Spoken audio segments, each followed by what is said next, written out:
Hello साथीहरू नमस्कार। Excel development ब्याङ्कको 8.50% बोनस चाहिँ सेयर प्रस्ताव पारित भएको छ।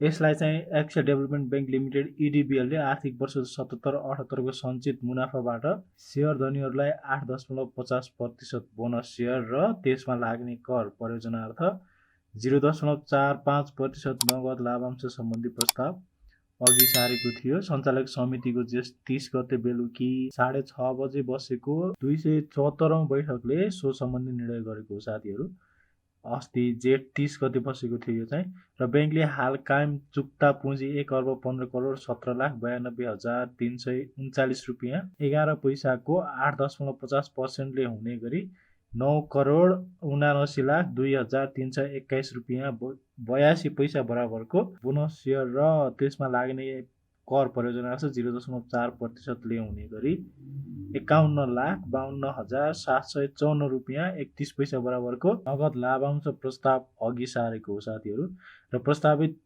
लाभांश नियामक निकाय नेपाल राष्ट्र ब्याङ्कको स्वीकृति पश्चात आर्थिक वर्ष 2077-78 को वार्षिक साधारण सभाबाट पारित भए पश्चात मात्र वितरण गरिनेछ। यो चाहिँ मात्रै यिनीहरूले अहिले प्रस्तावित मात्रै हो, तर नेपाल राष्ट्र ब्याङ्कले स्वीकृति दिए पश्चात चाहिँ वितरण स्टार्ट हुन्छ। त्यसैले यदि क्यास बोनस खानु छ भने हजुरहरूलाई पनि यो ब्याङ्कको थोरै भए पनि सेयरहरू किनेर राख्नुभयो भने हजुरहरूलाई राम्रो हुनसक्छ। यदि यो ब्याङ्कको बारेमा विस्तृत रूपमा जानकारी गर्ने हो भने हेर्न सक्नुहुन्छ। उपरोक्त सम्बन्धमा यस विकास ब्याङ्कको सञ्चालक समितिको 79/2/30 गते बेलुका 6:30 बजे बसेको 2074औं बैठकबाट भनेको छ र 274औं बैठक बसेको छ। यिनीहरूको 8.50% पछिको दुई अङ्कमा 9,79,02,331 पैसा 82 मात्र र श्यामबहादुर बोहरा कम्पनीको सचिवले चाहिँ सिग्नेचर गरेर प्रस्तावित गर्नुभएको छ। प्रस्तावित पारित भइसकेपछि चाहिँ बोनस सेयरहरू हजुरहरूको खातामा आउनेछ, डिमेट खाता अथवा तपाईँको मेरो सेयरमा आउनेछ। क्यास डिभिडेन्ड चाहिँ 0.4% दिनुभयो भने बोनस सेयर चाहिँ 8.50% दिने भयो। एक्सेल डेभलपमेन्ट ब्याङ्कको अहिलेको मार्केट प्राइस हेर्ने हो भने 355 छ।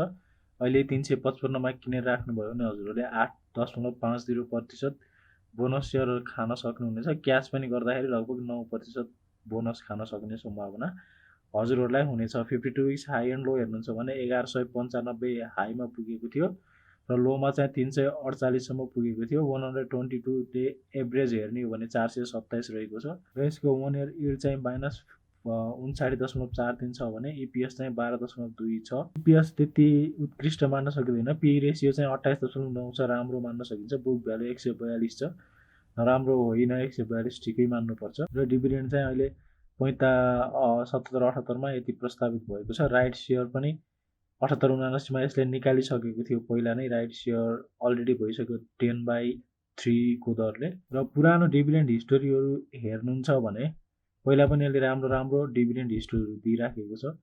राइट सेयर 78-79 मा पहिले नै निकालेको थियो र 77-78 मा यसले यो बोनस दिएको थियो। अहिले पनि 78-79 मा पनि फेरि बोनस दिने प्रस्ताव भएको छ।